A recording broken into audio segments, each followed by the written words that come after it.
Good evening. I'm Tricia Crowley of the League of Women Voters of Champaign County. And on behalf of the League, the NAACP, the News Gazette, and Illinois Public Media, I welcome you to tonight's candidate forum. This is the forum for the Office of Circuit Clerk of Champaign County. Because of the COVID-19 pandemic, we are unfortunately not presenting this forum in person. Consequently, we are not accepting questions concurrently with the forum.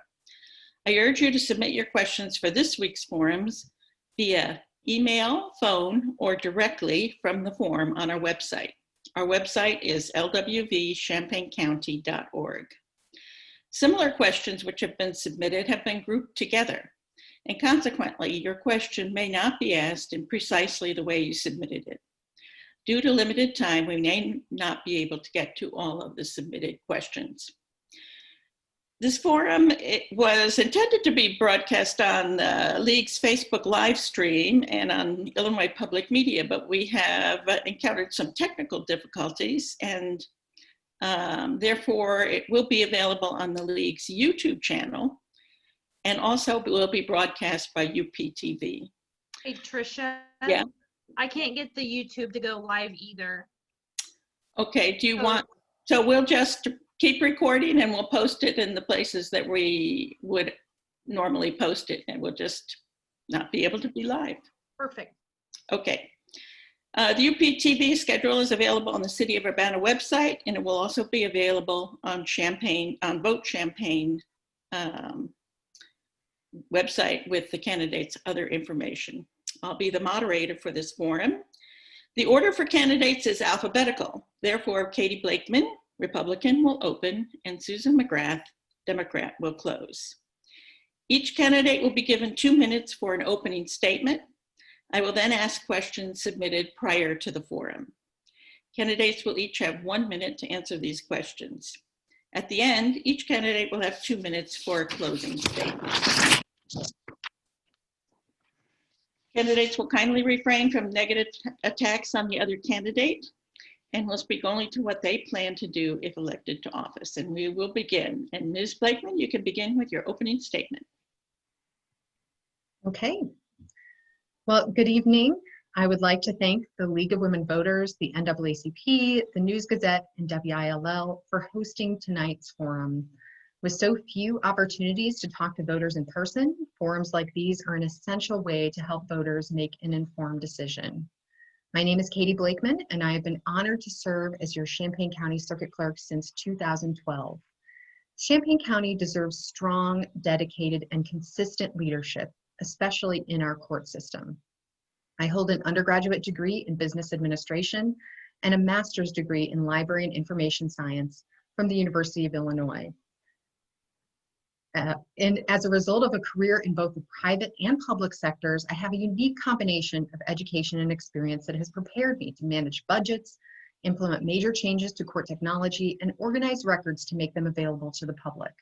During my tenure, Champaign County was the first to fully integrate with the Illinois Supreme Court's e-filing system, the first to implement text-based jury questionnaires, and I've dramatically increased access to court records through a complete overhaul of the Circuit Clerk website. In my 8 years as your Circuit Clerk, I have focused on creating programs that ease the burden of navigating our court system.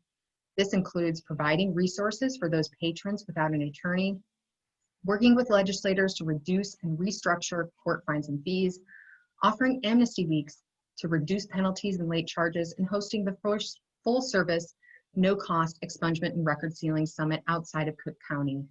Working with local legislators and community partners, this program has helped more than 600 people clear 2,500 criminal records. Implementing changes directly focused on helping our most vulnerable residents has been the foundation of my time in office. I love serving as your Circuit Clerk, and I cannot wait to bring even better programs to you over the next 4 years. Thank you. Ms. Mcgrath. Thank you. Give your opening statement. Thank you so much. Thank you for hosting this forum and giving us the opportunity to present our views and positions to the voters of Champaign County. My name is Susan Mcgrath. I'm the Democratic candidate for Circuit Clerk. As an attorney with 38 years of practice in both the public and private sector, I am familiar with the clerk's office and the functions it should perform to assist in the provision of access to justice for all of its users. Part of being in a community is public service, and my service has prepared me to provide professional leadership and a clearly defined mission to the circuit clerk's office. Among my positions, I served on the county board for 16 years, the sanitary district board for 8 years, Land of Lincoln board for 12 years, and various private organizations such as the Illinois Federation of Businesswomen's Clubs. The circuit clerk's office is an integral part of the courthouse team. For many people, the clerk's office is the first contact they have with the system. Courts are now embracing technology in new ways, and I look forward to being part of the team leading Champaign County in those efforts. Our clerk's office is one of the largest county departments. Our county is facing an unprecedented challenge in garnering the financial resources necessary to provide its essential services due to revenue losses created by COVID and much needed bail bond reform. It's vital that the clerk is ready to meet that challenge by being fiscally responsible in managing dollars and designing innovative ideas to provide those services. We must work with our staff to give them the training and support they need in order to continue services at the high level that they are now. We also could look at innovation and partnering with our University of Illinois and Parkland College to promote the use of interns and other resources available to help with some of our caseload. I'm ready to serve as your circuit clerk, and I would be honored for the opportunity to do so. Thank you. Thank you. So we'll get to the questions, and Ms. Blakeman, can you describe the duties and responsibilities of the circuit clerk's office? Yes, thank you. So the Office of Circuit Clerk has two primary areas of responsibility: managing the integrity, preservation, and accessibility of circuit court records, and the collection and disbursement of all court-related fines and fees. The clerk also serves as the interface between the public and other courthouse departments. I like to describe us as the front desk of the judicial system. A few things you may not know about the office: we process anywhere between 30 and 50,000 cases annually, representing more than 500,000 documents. We collect and disperse anywhere between $9 and $10 million annually to the county, state, villages, townships, and agencies. Our staff of 40 answer between 300 and 600 phone calls a day, and pre-COVID, we assisted between 500 and 2,000 in-person visitors to our courthouse. This is a full-time job, and one that requires experience managing employees with strong technology and organizational skills and a firm understanding of governmental accounting standards and practices. Okay, Ms. Mcgrath, could you describe the duties and responsibilities of the circuit clerk? The circuit clerk is more than just a repository for court records. It is a really almost a living organism in terms of having a continuing need for adaptation and flexibility for the changing needs of the court.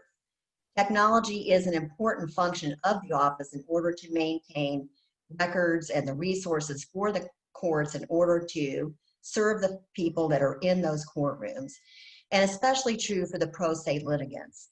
Over time, in these past 4 years, the number of pro se litigants has grown tremendously, and the need for the circuit clerk's office to work with folks who aren't represented by attorneys and must have access to not only starting their cases but continuing them is essential in order to meet the needs of everyone who is operating within the courthouse structure. So there is not only the collection and distribution of costs and management of budget, it's also being a support for all the people who use the courthouse and the judges. All right, thank you. Ms. Mcgrath, what kinds of skills does a circuit clerk need, and what are your qualifications for that position? I actually think I have a unique qualification for the position, and that is because I'm a lawyer. I have everyday experience in using the clerk's office, as well as actually performing the services that courthouse users need in order to pursue their cases. Ford County had a circuit clerk who was an attorney for many years, Cameron Johnson. And in fact, Ms. Johnson is going back to the clerk's office this fall in order to serve in that capacity. I think in these days, to have that professional degree, as well as familiarity with the budgeting process, which I have by virtue of my county board experience, sanitary board experience, working within the courthouse structure and working within the state's attorney's office, I also understand what the needs are in terms of revenue and expenditures. Okay. Ms. Blakeman, what kinds of skills does the circuit clerk need, and what are your qualifications for that position? So I think the most important skills that a circuit clerk needs are organizational skills, organization of information. I do have some colleagues who are attorneys, and I have other colleagues, many other colleagues who are not. Saying that the circuit clerk needs to be an attorney is like saying that a doctor should be in charge of the records department of a hospital system. It may be that they are very adept at reading medical records, but are they most qualified to organize those records, preserve them appropriately, preserve the integrity of the record, and make it available to the parties who need it? When I studied graduate school in library and information science, I studied governmental accounting as part of my career, and IT project management, which is these days about 90% of what I do. I also have an undergraduate degree in management of people. I'm a member of the Society for Human Resource Managers, and managing that staff of 40 people is a large part of what I do. So those are some of the skills that I think are really important. Maybe you don't need to be a technologist necessarily, but these days you need to have a deep fundamental understanding of the way that technology works, how all of those pieces fit together. And because of the experience and the education that I have, I've been able to make Champaign County a leader in those areas. Okay. Ms. Blakeman, what are your goals as circuit clerk, and how would you go about achieving them? So right now, one of the biggest goals that I have is to move toward a fully paperless courthouse, into paperless courtrooms. Judge Jason Baum was the first judge in Champaign County to forego using physical paper files in January of this year, and then a few other judges began following. After COVID, we were able to expand entirely to all civil courtrooms in Champaign County. And my goal is to become fully paperless in all courtrooms by the end of 2021. And this will take a lot of different things. We've been laying the groundwork for this for years. And it will save Champaign County about $150,000 a year to move toward a fully paperless system. But the other key area is providing support to self-represented litigants. As Ms. Mcgrath mentioned, the number of self-represented litigants has increased exponentially recently. And we are focused on not spending as much time delivering paper files to the courtroom, but rather supporting those self-represented litigants by my outstanding staff. Okay, thank you. And Ms. Mcgrath, what would be your goals as circuit clerk, and how would you go about achieving them? One of my goals as circuit clerk is to find out if we have the proper staff that is necessary to meet the service needs of the circuit clerk's office. In reading the different budgets that have been given to the county board over the years for the staffing of the office, what I see now is that of the 31 employees that are in that office, there are 17 employees that have administrative and supervisory roles, the remaining employees doing direct service work.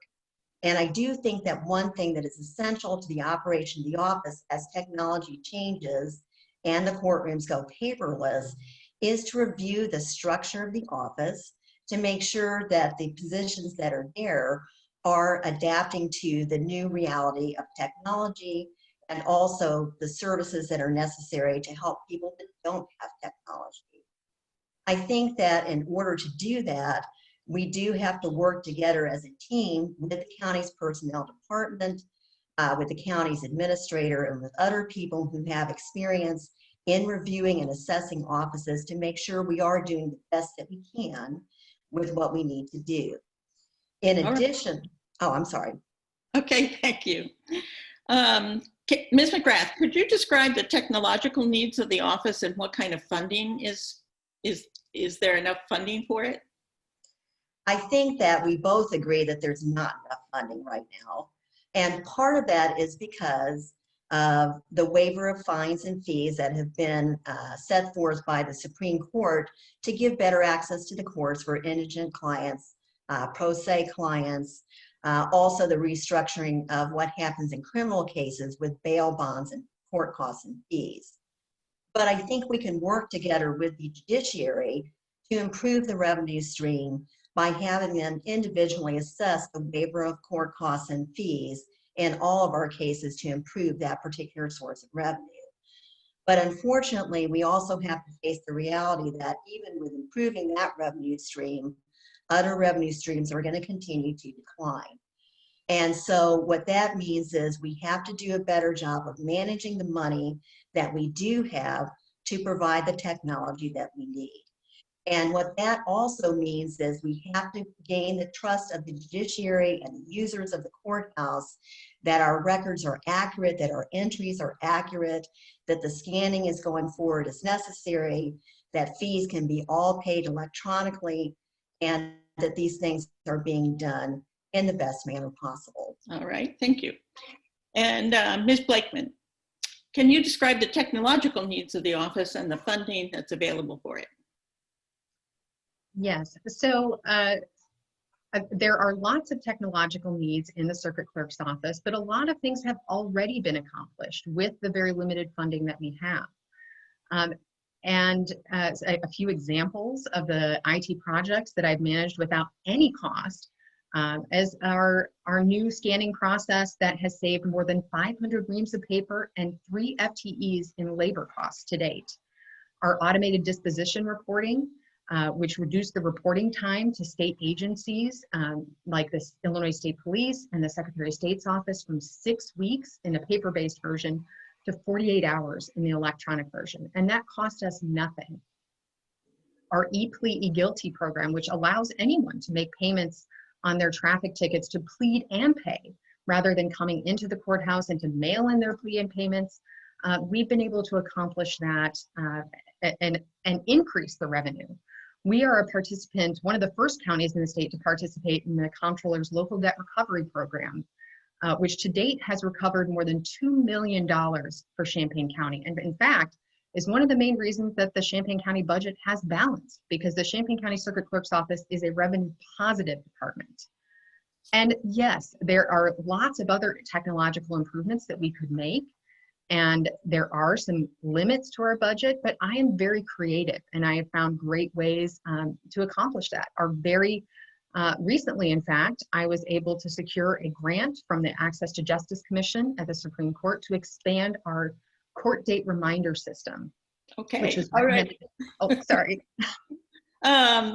So Ms. Blakeman, many pro se litigants come to the circuit clerk's office for advice, and how do you think this should be handled? Well, right now, self-represented litigants are handled in a number of ways. We have performed many different trainings for all of our staff, who I just want to address briefly. Our supervisors, there are only 5 supervisors in our staff of 40, not 17. So I just want to clarify that.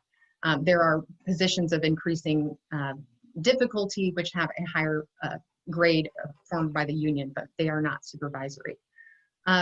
We train our staff to help self-represented litigants in a number of ways. We are prohibited by law from providing legal advice, but we do provide legal information. We provide referrals to Illinois Legal Aid Online, which is an outstanding resource that anyone can use, and to the Self-Help Center in the circuit, in the courthouse. And we provide lots of different, I hear my staff daily painstakingly, patiently explaining to self-represented litigants the court process and to a scared or distressed patron. And I am so proud of them for that. Okay, thank you. Ms. Mcgrath, many pro se litigants come to the circuit clerk's office for advice, and how do you think this should be handled? In talking about the staff of the clerk's office, I was speaking of administrative staff and not just supervisory staff. Pro se litigants are often referred to the office I work in right now for advice and assistance with the cases that they are dealing with, even if they're not cases that are necessarily from the state's attorney's office. And what I find is the clerk's office is helping people ask for waiver of the requirement to do electronic filing, and their staff is doing the electronic filing for them. But I would like to see pro se litigants empowered to do their own filing and to be able to do this if COVID should come again and they're not able to come to the clerk's office in order to file their documents. I also believe there are other resources available for pro se litigants in addition to those mentioned. Those being from the Illinois State Bar Association, referral to a lawyer, mediation training. There's foreclosure mediation available to pro se litigants. There are a variety of different resources that are not just Land of Lincoln and the self-help desk. And that is an important function for pro se litigants, in addition to refer them to interpreters and folks who can help the pro se litigants who do not have command of English as their first language. Okay, thank you. Ms. Mcgrath, in Champaign County, I think unique among Illinois counties, the judges have supervisory authority over the circuit clerks in their courtrooms. Do you believe this is the way it should be, and what would you plan to do about this? It's not just unique to Champaign County, but Champaign County is one of the few counties in which that is still true. However, in my discussion of this issue with the people at the courthouse, I believe that the circuit clerk's office must demonstrate to the judges that they can handle the responsibilities that they have now before taking on a very large responsibility, which is the management of the clerks within the judges' courtrooms. And until we can do that and work with the judges to show what we can do, what we can manage to make our records better, more efficient, more effective, and more reliable, that is not going to happen. But I think that there is a give and take with the judiciary to work on other issues aside from just the clerks in the courtroom. And I think in that partnership, we can create a lot of opportunities to improve technology and also to work on staffing. Okay, Ms. Blakeman, in Champaign County, it's one of the few counties, I guess, where the judges have supervisory authority over the circuit clerks in their courtrooms. Do you believe this is the way it should be, and what do you think should be done? Yes, Tricia, I absolutely believe that is the way that it should be. It's incredibly clear. It says, the clerk, in the Clerk of Courts Act, referring to the circuit clerk, the clerk shall attend all sessions of court, make, keep, and preserve all records thereof. It could not be more clear. Champaign County and one other county, Macon County, in the state of Illinois, have courtroom clerks who report to the judiciary rather than to the circuit clerk. The reason it is designed that way is because there needs to be a checks and balances between the judiciary and the clerk. The clerk is an independently elected, disinterested third party who is the keeper of the record. So if the judge orders the clerk to do something with the record, I can and should always say, what would you like the docket entry to say, Judge? Or where is the order for that, Judge? And then I preserve that record. Without that separation between the clerk and the court, you have the opportunity for mismanagement of those records. Thank you. And this is going to be my final question, and it's kind of a serious and probably complicated one. Recently, many people have become more concerned about problems of structural racism in policing and courts. Do you believe that such structural racism is present in the local circuit courts, and exactly what kind, and what could you do about it as a circuit clerk? Ms. Blakeman. Yes, I absolutely believe that structural racism exists. I have participated in protests alongside with community activists, and I have worked with community organizations on these issues. I have worked with the Racial Justice Task Force report, Racial Justice Task Force of the County Board, and have implemented many of the recommendations by that report. Our Expungement and Record Sealing Summit is one of the key things that addresses this directly. African American people, as we know, are disproportionately impacted by the criminal justice system, and providing an opportunity to clear those records to have a better opportunity at employment, housing, and education is key. Our Amnesty Week provides opportunities for people to move on with their lives and break the cycle of continued cases, not having to pay those collection and late fees to regain driving privileges that allows a person to get better employment. I believe strongly that Black Lives Matter, and I will work for you. Okay, thank you. Ms. Mcgrath. Recently, many people have become concerned about problems of structural racism in policing and courts. Do you believe that such structural racism is present in our local courts? How is it present, and what could you do about it as circuit clerk? Saying that Black Lives Matter is not enough. There has to be action to accompany that particular slogan. And what that means is, in the 38 years that I've been a lawyer in this community, there have been some vigorous discussions with the courts and the court actors about what to do about the problem of institutional racism. The League of Women Voters was one of the key players in that particular issue by having courtroom observers. For the first time, we actually had a system where somebody was watching to see what was happening in all the courtrooms, who could comment and make reports to the judges and the county board about what the judges were doing, what the state's attorneys and public defenders were doing, what the attorneys were doing in terms of providing justice and access in all the courtrooms.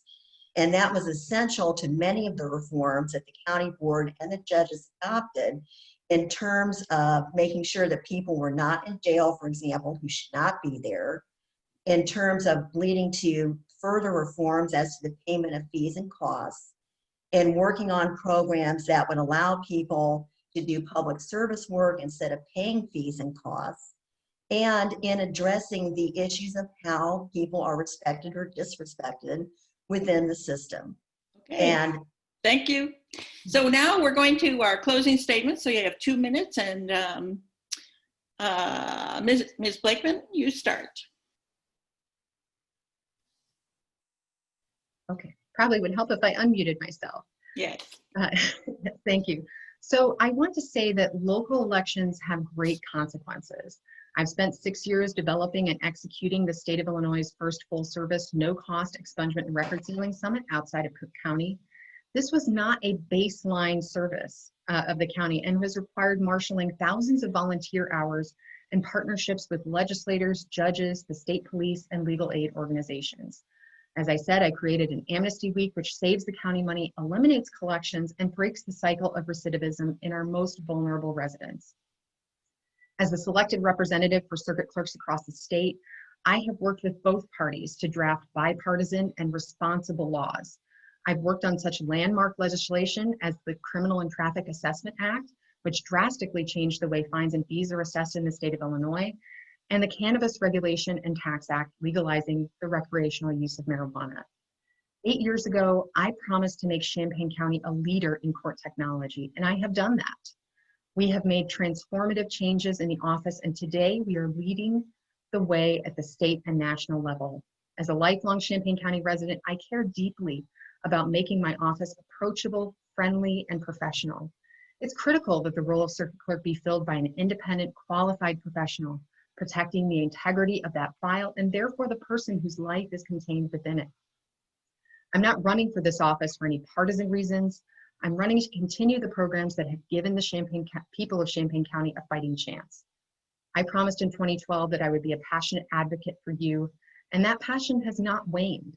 While others like to talk about making change, I have brought that change to the Champaign County Courthouse. I'm asking for your vote to continue this vital work on your behalf.